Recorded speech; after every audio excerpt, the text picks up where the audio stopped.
Let me tell you of the days of high adventure.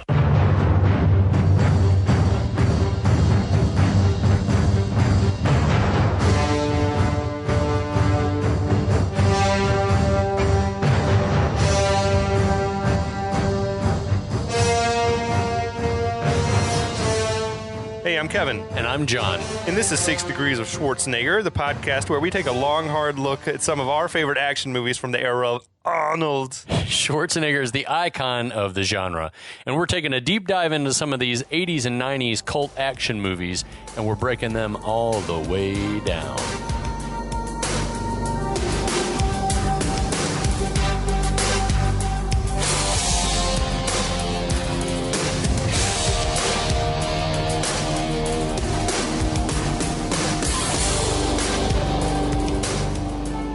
Welcome back, friends. Welcome everyone to our nightmare.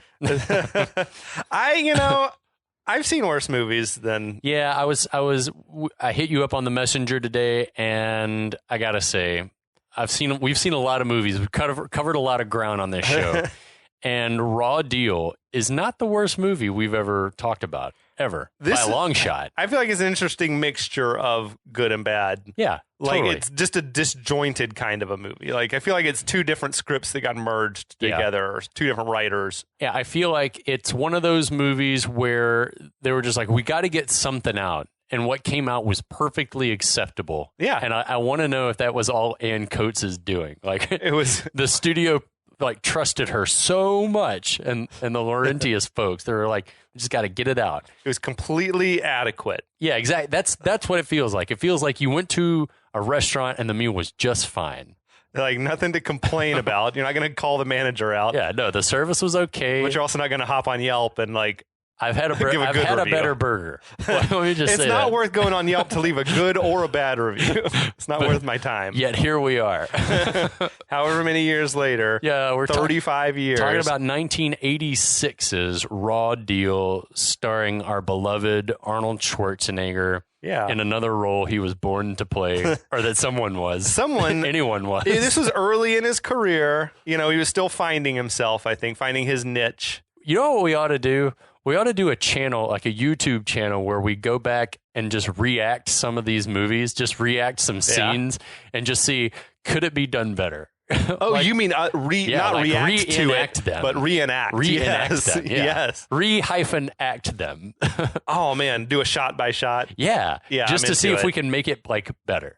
There was that fan version of RoboCop that I've made you at least watch that one scene a few times. Yeah. Where different crews all over the country would take a scene apiece. I love that. I love the whole idea behind that is brilliant.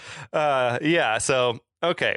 On Raw Deal. This is our second episode. I'll catch us up on the little bit of action that we've seen. What's going on in the first chapter? The movie opened up with some mafia-type hitmen killing a government witness, laying waste to a group of federal agents that were protecting the witness, one of whom was the son of FBI agent Harry Shannon.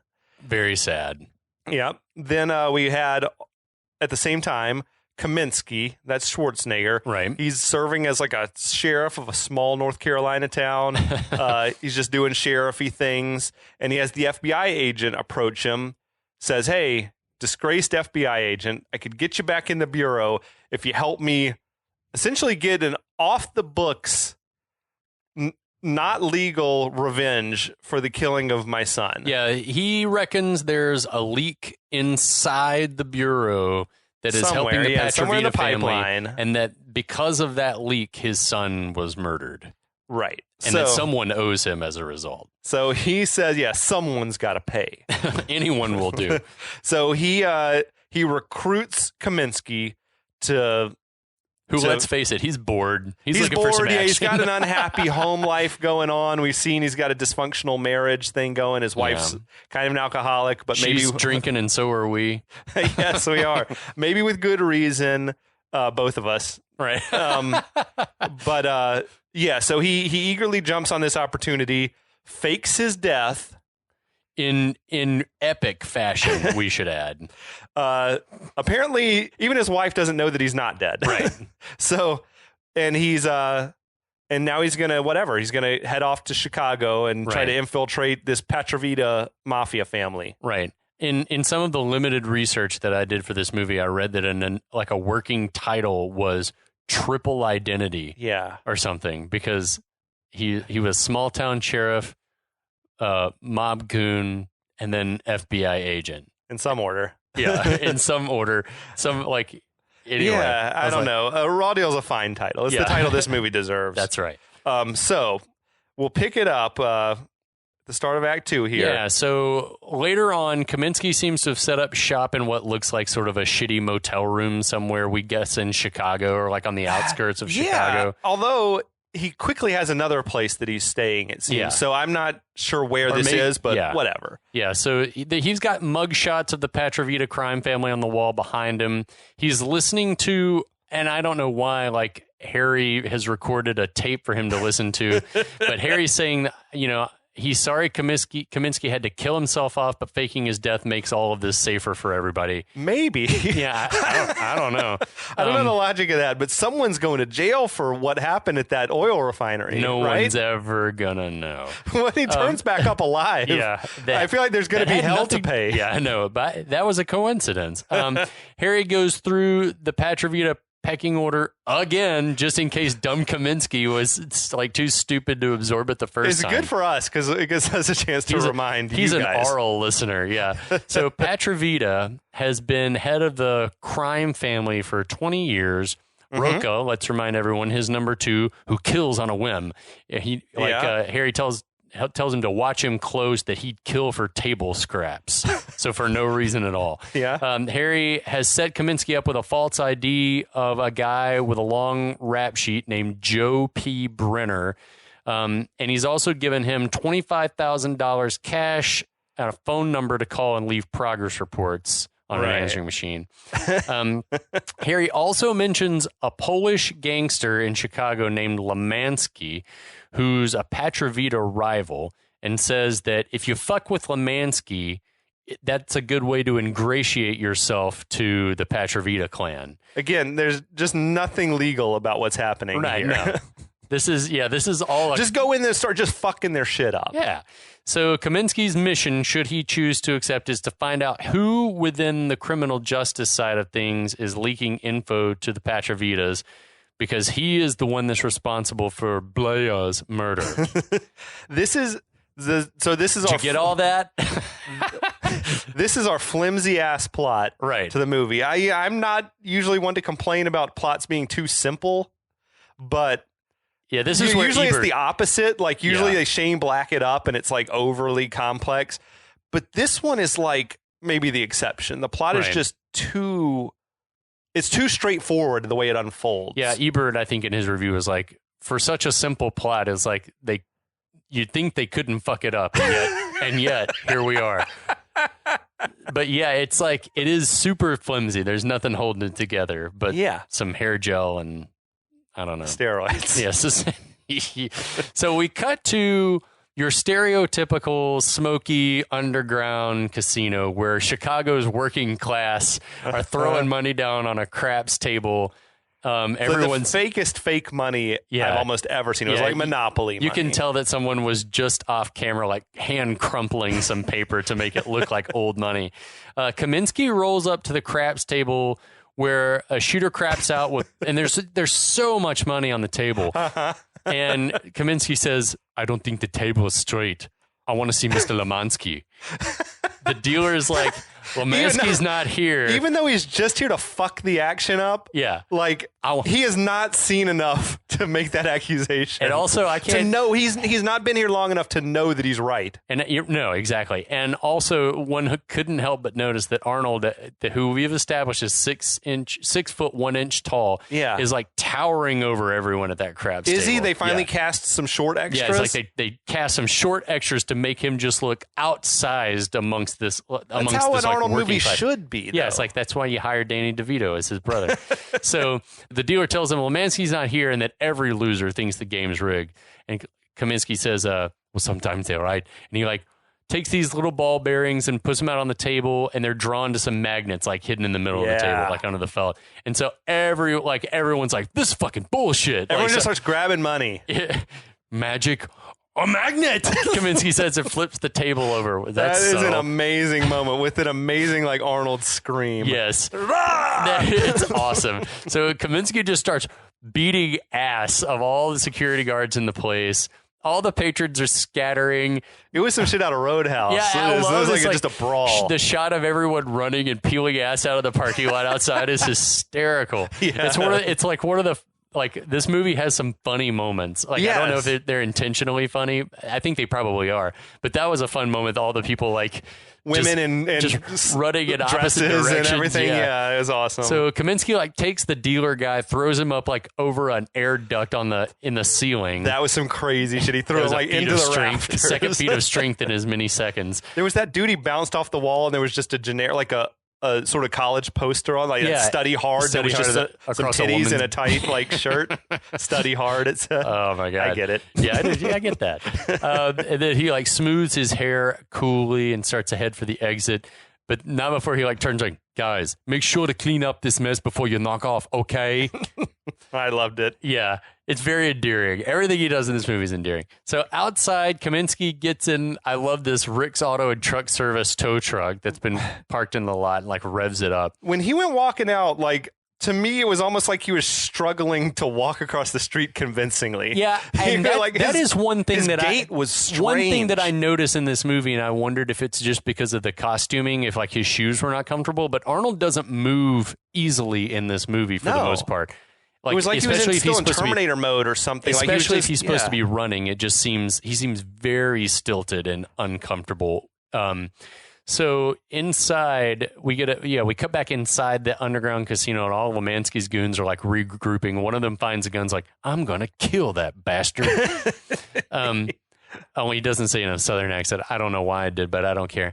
Kaminski asks her, this is so random. He's leaving the parking lot, and he leads out the window and asks this group of people who've randomly materialized in the parking lot. They look like tourists. Yeah. That they're on their way home back to the hotel from dinner or something. Absolutely. Who the fuck are these people? I don't know. They just appeared. Yeah. I it was an empty street, and then there's a crowd. And he's just the one guy in the crowd's your lights. Your headlights are off. Yeah. He's oh, thank you. Thank you. Can you move out of the way, please? As the bad guys are heading for the door, they see the headlights approaching, and then they start to scatter again as Kaminski drives the truck straight through the fucking front of the building. Yeah. Where did that truck, did he bring the truck? I don't understand. For this purpose, or did he just find a truck with the keys in it? I think that he'd been driving that truck, but I can't for the life of me understand why. Or how he got it. Yeah. Where did it come from? The impound? No, he's not Is it supposed to be his undercover vehicle? They didn't. Who's Rick?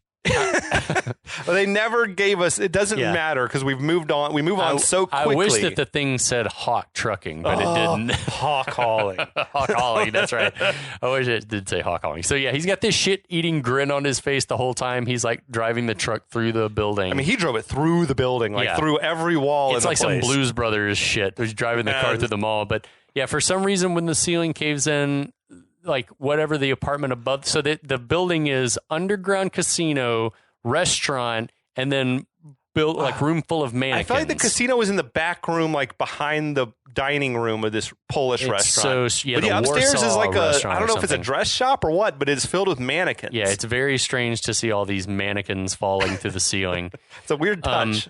But anyway, we cut to out at the waterfront. Patrovita, with Rocco at his side, are threatening Lemansky. They're having an unofficial business meeting. Lemansky's saying, it's costing us a lot of money to get together like this because now my time's worth as much as yours. And Rocca says, worth more because you got less of it. That's good writing to me. That was an awesome line. I got to say that the writing for Rocca and then some of the writing for the Monique character, who we'll meet soon enough, is not bad writing at all. Yeah, that's probably the Italians. Exactly. Touches. Yeah. So it's revealed that Lemansky used to work for Patrovita. Patrovita tells him to close down everything and blow town, or one morning you're going to wake up dead.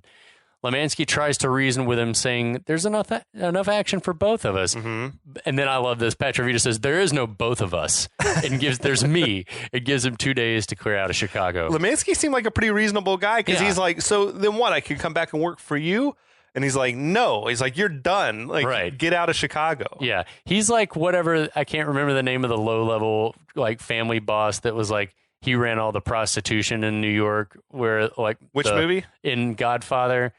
Like whatever the family was that like ran the prostitution, there was like one crime family below. Not the one that kind of make the deal with them, not the Turk. Yeah, no, I don't think it was the Turk. I can't remember who it was, but anyway, that's sort of the Patrovita vibe I get. He's like, fuck that. So, Patrovita goes to leave, and we see Lemansky give like a nod, like a signal, and a guy clicks a button on his walkie-talkie, and we hear a voice say, you got it. And then we see a shot of some bus windows dropping and machine gun nozzles poking out. Yeah. And as Patrovita's limo rolls up, Rocca immediately senses something's amiss, and everyone dives behind the limo, and gunmen from inside the bus open fire. From the Oakside Boys Club bus, yeah. whatever that is. Yeah. So one of Patrovita's bodyguards gets gunned down as he's shielding the Don, and as the bus rolls off, Patrovita is pissed. I love him like checking himself out. He's like, I'm still okay, right? Waste of fucking bullets. Like, as they cut away to the dead bodyguard, he's like, it's a waste of bullets. Yeah. And the bit where he's like, Tony was a good kid. Make sure you get a good replacement for him. Yeah. He's cold-blooded. I like that sort of tossed off line pays off like for the rest of the movie. But yeah, they all climb in the shot to hell car and like drive slowly off with things clanking and dragging on the ground. And why did the shooters not stay and finish the job? I don't understand, but that happens a couple of times in this movie that I'm like, why are people like stopping cars, or why are people continuing to drive? Yeah, they're not the best decision makers. No. So elsewhere, we see Kaminski roaming the streets, and he just gets into a seemingly random Cadillac limo that's just sitting on a curbside. The chauffeur tells him he's in the wrong car. Kaminski pulls a gun. Shut up. Yeah. Yeah. The chauffeur tries to warn. He's like, do you know whose car this is? But Kaminski, he's like, I've got a pretty good idea. Yeah. Just then, a gorgeous woman in a fur coat walks out of a building and gets in the car. She's surprised to see Kaminski, who grabs her, as Arnold is wont to do it's in that movies. Old standby move. Like, just grab him. Yeah, just grab him, and tells the chauffeur to drive. He tells her also, he's like, give me your jewelry. She's like, do you know who bought all this stuff? Martin Lemansky. So she like reluctantly starts handing over her clip-on jewelry. Kaminski is just out here like committing crimes in the name of justice. Right.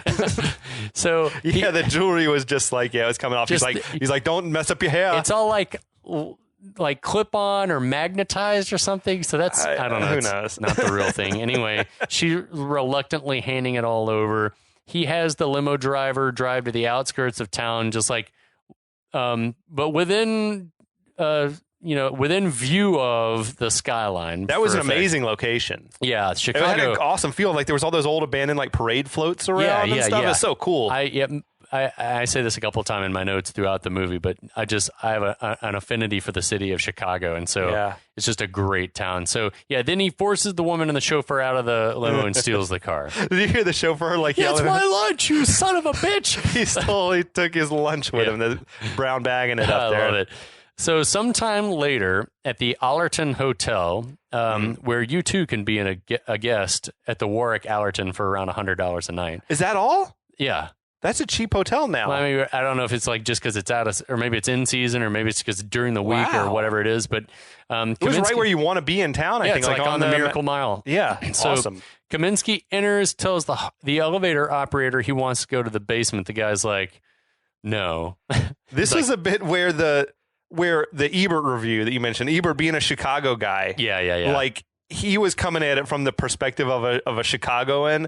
And he thought it was just so ridiculous, the premise that there'd be a secret casino in the basement of the Allerton. Yeah. Because it is like right in the middle of the most touristy part of town. Tourist part of town. It's like, it reminded me of in Pee-wee's Big Adventure when he's like wants to see the basement of the Alamo. And they're like, the Alamo doesn't have a basement. Everyone's laughing at him. Like, basement in the Alamo.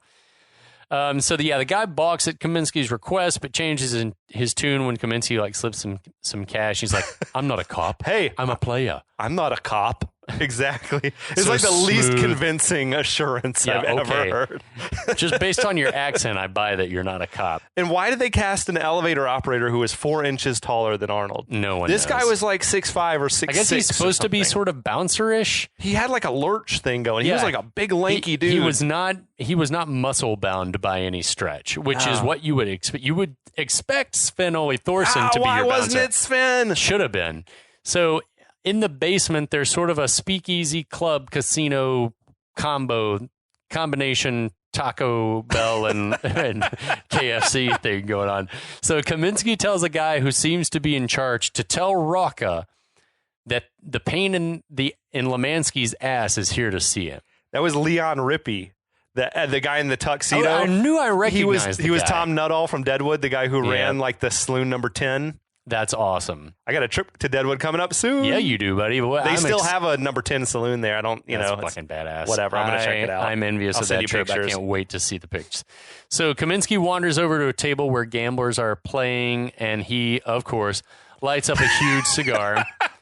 There's This man, I swear Schwarzenegger struggles to appear nonchalant. Yeah. Like everything, the way he walks, the way he lights a cigar, like it's all a challenge to him, or he's all just drawing attention to himself. I wonder, though, if, and I think we've talked about this in previous movie discussions, if, like, it's just like directors will let Arnold do anything that makes him seem more relaxed, and lighting a cigar is something that he does just on... Like second nature? Yeah, moment by moment, it seems like. And so they're just like, yeah, so we'll have you light a cigar because that's something we know you know how to do. You can you look good like a doing normal it. human you doing look, it. You look debonair doing it. So anyway, we see this beautiful woman at a table having just lost a hand. And she says to herself seemingly, or just out loud to the ether, losing improves your character. And he replies, winning improves your wardrobe. That was some like Bogey and Bacall type chemistry. I get the vibe that that's exactly what they were going for. There was some real Cary Grant shit, except Yeah. like Arnold's just not built for that. No, so she laughs, and this is the character Monique, played by Katherine Harold. Yeah. The guy in charge comes back and leads Kaminski off to a private office. And in the office... Through a series of like conspicuously cheap looking sets. Yeah. That definitely. bit was like definitely soundstage shit. So in the office, we find Rocca and Max Keller, played by Robert Davi, who we love, who is Rocca's enforcer. That dude is a treasure, man. Like he's got such presence on screen always. Yep. Yeah, even in like regardless of the role, it's like, God, Robert Davi's bringing it. He's great at being able to not say much and still sort of you sense his presence on screen. He doesn't just blend into the background. I'd really like to see him in like a stage play or something like that. I bet he crushes it. I bet he does too. Yeah. So they ask him his name. He says it's Joseph P. Brenner. Rocca Who likes, introduces themselves with the middle initial? I don't. I hate writing things like at the company where I work, and it's like this particular executive or board member needs to have their middle initial in print copy. Like maybe it makes you stand out in a Google search and stuff like that. Maybe so. Maybe it's for SEO purposes. The decor in Rocca's office was interesting to me. It's like a whole bunch of leather-bound books. He's a big reader, apparently. But then there was like artifacts. Yeah. Like there was some shit that looked like the idol from the beginning of Raiders of the Lost Ark in there. It's sort of a weird, it's sort of reminiscent of Jack Palance's office in Tango and Cash. Same decorator. Yeah, exactly. The same guy. Oh, he doesn't have a mouse maze for a bar. He had like a bowl of hard candy in there, like your grandma. I don't even understand the bowl of hard candy, but we'll get back to that later. So Rocca likes that Brenner tore up Lemansky's casino and took down a couple of his goons. What does that mean? Did he kill people there? Or beat the fuck out of them. Okay. Or maybe it's implied. Yeah, it's not clear what takedown means. Kaminski shows the jewelry that he robbed off of Lemansky's girl. Then Keller, who Rocca introduces as the guy who, quote, takes care of all kinds of things, wants to know what Kaminski's after. Kaminski says he's looking for a chance to prove his usefulness and wants a job with their crew so that he too can take care of all kinds of things, which is badass. He's like, immediately there's like a dick measuring contest between him and Keller. They were immediately confrontational. And Rocca is grinning. He's totally into it. He asks if Kaminski's... imagine you're a crime kingpin, like the underboss, like Rocca, which here. I am. Okay, you're just letting a total stranger in for a face to face. already like stretches believability to me. And the only thing you know about the guy is that he may or may not be responsible for some trouble that a rival gang went through earlier that day. Then you're introducing your top henchman, first and last name. This is Max Keller. Oh, okay. He takes care of shit. What do you mean? He's just like, yeah, it's weird. And then he's like, Keller, what was he like? I'm the best there is. Yeah, and he says, Max, if you're the best there is, the wheel never would have been invented. What is that like? Is he like is it a caveman joke? I'm thinking. Yeah, I guess so. If you're a Cro-Magnon or a Neanderthal. Yeah. And yeah, he's not, let's say this is not Jack Nicholson in The Departed interviewing Leo and like kicking the shit out of him just to like vet him. That's when Max was just feasting on that loose candy. Yeah, just okay. So yeah, Rocca asks if Kaminski's got, or excuse me, Brenner, quote, has references, and Brenner / Kaminski says, you can find me in the police database. Like references. How do references work in the underworld? I don't know. I don't think that's a thing. Is that a lock of someone's hair, a body part? I don't know. So Rocca also wants to know why Kaminski thinks that they want Lemansky, like why they want to cause him trouble. And Kaminski says that, Lemansky's been cutting into the drug flow in town. Right. Rocca tells Kaminski to go to the cashier and get $1,000 in credit. Then then Kaminski on his way out like snubs out that cigar that he had just lit 2 minutes earlier. Yeah, it's a waste. But maybe he makes him seem like a high roller, I guess. I guess so. So in case you forget, I'll be checking back with you. And he like takes the jewelry back. Uh-huh. Okay. I guess that's supposed to be like a weird flex. There's some weird flexes in this movie from Kaminski. Keller is rightly suspicious immediately. I don't believe a fucking word he said. No one should. There's like if there's a 1% chance that this guy can't be trusted, why would you even consider hiring him? I don't. It seems like a guy like Rocca has made his career of being extra careful and stick it immediately just doing a lot of stuff that would seemingly be out of character for him. I thought Schwarzenegger, though, in this scene was a little bit convincing. I thought there were some bits where I was like, okay, he's acting a little bit. Yep. I get it. I completely agree. So back out in the casino, Kaminski's saddled up next to the woman who he was talking to before. And he's like trying what to game chat are they her supposed up. to be playing? Blackjack? We never actually get to see them play anything. No. It did seem like a weird setup for blackjack, but or could have been. Yeah, I don't know how that sure. game works. The one with the big ass paddle. Yeah, I don't either. Banque le banque. But blackjack seems the most likely. Yeah. So he's trying to chat her up. She says that she's going to have him tossed out if he keeps pestering her. He seems concerned about how much money she's losing, and she's like, "Don't worry about it, because I can always get more." Yeah. Which insinuates that she has some relationship to the house.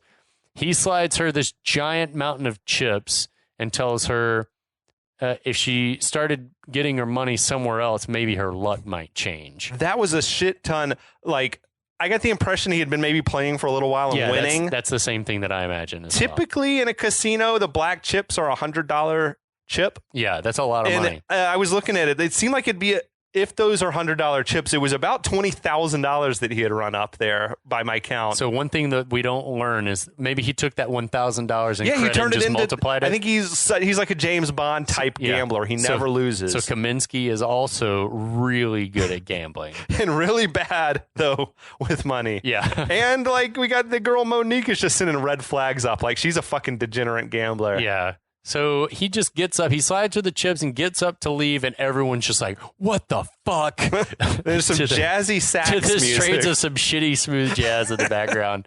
They let that shot linger for a long time. That scene lasted way too, and she's just trying to act her ass off, laughing incredulously, like, oh my God, I can't believe running it. Running her fingers through the chips and stuff. But yeah, it was like that shot lingered for about 10 seconds too long. Agreed. I felt like I was watching the bug scene in King Kong, the Peter Jackson one. I was like, this fucking shit's got to be over soon.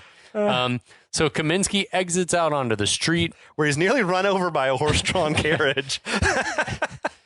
Be careful. So a couple of guys at a car are watching him as he goes trotting off down an alley. Unclear who those guys are. Just then we see a trio of goons following him. And the guys in the car are observing this with great interest. Mm-hmm. One of the guys, character named Baker, is played by prolific character actor Ed Lauter. You can just go IMDb the guy. He's in fucking everything. In the alley, the goons are looking high and low for Kaminski. He pops out, like he gets the drop on him. He like punches this one dude, gets the drop on the other two. The littlest guy in the group pulls a switchblade, but the sound of an approaching police siren causes them to scatter. Yep. The car is the unmarked police car, and the two cops jump out. We guess that they were surveilling the club. The whole bit makes no sense, right? Like, what was this like a test for Brenner? Like I mean, obviously, I think that these guys were just genuinely just staking out. No, but I mean, like the goons. Oh, they were sent, I guess, by Rocca or Keller. That's the vibe I got too. But like as a test for him, or like to legit kill him, to see if he could handle himself. I have no idea. Maybe it was like if you can take him, then he doesn't belong with us. But if he can take you, then he's sure. Points. That makes as much sense as anything else. Or Keller sent the guys to kill him because he didn't like him. Yeah, and Rocca wouldn't know about it. So, or is it just because there hadn't been any violence in a few minutes? That's probably more likely. Is like this action movie has been short on action for we've been 5 or 10 minutes without seeing a violent death or a face punch. So the popo asked him if the guys gave him any trouble. Then they ask for his ID. He gives them his Brenner ID.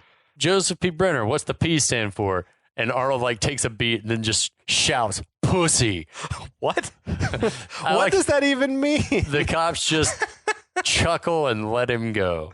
That he's their kind of guy. But what does it mean? That he's a pussy hound? I think it's just he's supposed to be just disarmingly charming. I don't know that was even that and the "you should not drink and bake." That's the from kind earlier. Those were two bizarre one-liners. That's just the kind of joke that's going to make any man's man laugh, Kev. Pussy. You're free to go. Have a good night, buddy. That's good police work. They're like, all right, you're good people. Awesome. Clearly. So cut to sometime later, Kaminski is phoning in a progress report to Harry. He says, "Everything's going fine. I'm going to get a car tomorrow. The apartment's satisfactory." He asks... That apartment was like someone's grandma's place. Yeah. Like a brass-framed bed. Yeah, it definitely looks like he's renting it from some like Ukrainian grandma. It came furnished. Yeah. Or it was like that basement that Richard Kimball had in Fugitive. Like it's just bizarre decor. So he asks what he ought to do if he finds himself in a situation where police are shooting at him. This is a question you should have asked really before just now. Yeah, and just you're leaving this on an answering machine, P.S. So he also suspects Keller sent the 3 goons after him, and Rocca's probably just checking on his like bona fide. I gotta say, answering machines existed in 1986. This thing was a fucking huge reel-to-reel setup. Like, you could have just left a tape on a message on an answering machine. Where is he? Is someone picking up the tapes? Is he dropping the tapes off? We see that machine later in what appears to be Harry's apartment or something. Yeah. But, like, Harry, this thing was huge. Harry is old school. Apparently. I love it. So we cut to, we think the next day probably, we see this attractive blonde lady jogging through suburbia. Yeah. We then see a guy in a parked car. He like rolls down the window to get a better look at this girl as she's approaching. Paul McCartney looking motherfucker. Yeah. Yeah, he does sort of look like a bloated Paul McCartney When guy. I was watching with our friend Jeff, he was like, "Hey, it's Paul McCartney." He had the Paul McCartney haircut from that era. Totally. Like the weird little kind of short mullet. Yeah. So she like sidles up alongside the car, like smiling at him. And then she's like, "When's the last time you had a good piss?" What? And pulls a gun. This movie thrives on scenes where it's unclear who, if anyone, is police. Yeah, who's a good guy, who's a bad guy. So at gunpoint, she walks him to a house like right next to where the car is parked. Yeah. And all of a sudden, all these other cops, we think, start to materialize. They like come out of the ether. Yeah. So the guy, as they like push the guy towards the door and he like shouts that he needs to go inside to use the bathroom. So someone inside opens the door and all hell breaks loose. The police like freeze, like raid, like just bust up in the house. And it was the most unprofessional looking tactical raid I've ever seen. Yeah. Like they just flooded into the place. It wasn't like they were clearing rooms or anything. They just ran through the house. Right. And there's all sorts of like money and plastic garbage bags and drugs piled up and guns everywhere and hookers. Probably waspy businessmen like fucking chicks in bedrooms. So it's like, there's no rhyme or reason to all the illicit, illegal activities that are happening. This is a catch-all. It was a one-stop shop. Yeah, exactly. So this movie conspicuously short on nudity. Yeah, and this would have been the scene where you could just throw some tits in there, like gratuitous nudity. That's a great point. I did not even think about that. There's no nudity. The only topless person in the movie is Arnold. Sexy. Hot. We're into it. So the cop from the alleyway, Baker, seems to be like running the raid, and he confronts the goon that we reckon is in charge. The guy's like, "You got papers?" He's like, "I got a warrant. You got your rights." And Patrovita's got a big fucking headache. Yep. I like it. I like that actor. He is good. Louder. Yeah, Louder's he great. brings it. Always. So cut to a lavish office. Patrovita is lamenting to Rocca that bust cost him $100 million. And I couldn't help but hear, cash and tango and cash. How many millions have you cost me? Imagine how awesome this movie would have been with Palance playing Patrovita. This is a role he was born to play. He could have chewed that up. He would have been so awesome. Even though this guy that old school Hollywood guy that plays Patrovita, whose name he what's his name? Not Brubaker, Wanamaker. Yeah, he brings it. He should have been keeping a lower profile though, Patrovita. Like this penthouse office that he's got is insane. I was thinking throughout this movie that he puts himself in harm's way more than a real mafia boss would, unless he's just trying to inspire the troops. But like he's always in like. Anyway, we'll get into it later. But we saw earlier in his testimony that he was giving. Apparently that he reports $73,000 of income a year. I feel like the rent on this office space would be more than that. Yeah, probably. It seemed like the 60th floor, of one of the high rises. Yeah, in Huge Chicago. windows, tons of square footage. Awesome. It's awesome. So Rocca seems less concerned about the rating. He's like, we can make that up in a couple of weeks. He's the one with some wisdom. He's your Idris Elba character. Right. He's like the consigliere, the smart one. Yeah. So Patrovita says the loss of business leaves them vulnerable to Lemansky taking over. Rocca asks, well, why don't we just kill Lemansky, which is a totally valid point. I got a gun in my room right now. But Patrovita says that Lemansky's expecting that, and we'll never get close to him. When like a full-blown war will break out. Which maybe is true. Yeah, that's I guess if true. he's gone to the mattresses or whatever, he's not sticking his neck out, right. I buy it, whatever. So Patrovita says, we'll wait. And then he asks, how many of our guys got busted? Rocca says 8, but no one shot anybody, and everybody's going to make bail. Okay. So that seems to bring Patrovita down a peg. He asks Rocca he's like, hey, did you find a replacement for Tony, the guy that got shot, that took several bullets for him in the attempted hit? Rocca says he's looking someone over, which is Kaminski / Brenner. Patrovita changes the subject suddenly and says, I want to steal all that shit that got seized back. And Rocca's like, why the fuck would you want to do that? We don't even know where that shit is. But Patrovita's like, but we know somebody who does, so that's their rat on the inside. That's a breadcrumb towards what the supposed plot of this movie is. Right. So another thing to notice now and later on, his desk was covered in prescription bottles. Yeah, I noticed that too. I don't know if he's supposed to have a failing health or something like that, or I don't know what it's meant to indicate because it's never remarked he's got an upon. Ulcer. Maybe, but he had a bunch of bottles there. Yeah, it's not the. Yeah, it's throughout this movie, they sort of allude to the fact that Patrovita's not well. Maybe that's why he's acting a little crazy at the end. Maybe so. So back at Rocca's office, they're unofficially interviewing / interrogating Kaminski. Mm-hmm. Rocca wants to know why Brenner's never done hard time. Because I'm smart. Because I'm smart. Unlike someone we know. Yeah, he's he's just relentlessly insulting Max Keller over there. He doesn't know Keller at all. No. And I don't see how it benefits him to antagonize Keller. He's part of the hiring process. I think it's just supposed to make him seem like he's just a badass and doesn't care. Yeah. And he'll do anything to get this job. But then Rocca says that Kaminski, we're going to give you a trial run, but if Max is right about you, you're going to be fucking dead. Yeah. And the plot is finally starting to take some type of shape. It's a vague shape. As we approach the midway point of the movie. Yeah, 40 some odd minutes into the film, and this movie is like getting down to some nitty gritty. Yeah. I guess we're going to talk about the rest of this movie next time, because I'm just spent. I need more booze in my glass. That's Kevin. good for now. Let's refill these drinks and all right, and friends. Go get yourselves a glass, and we'll see you next time. We'll be back. Once upon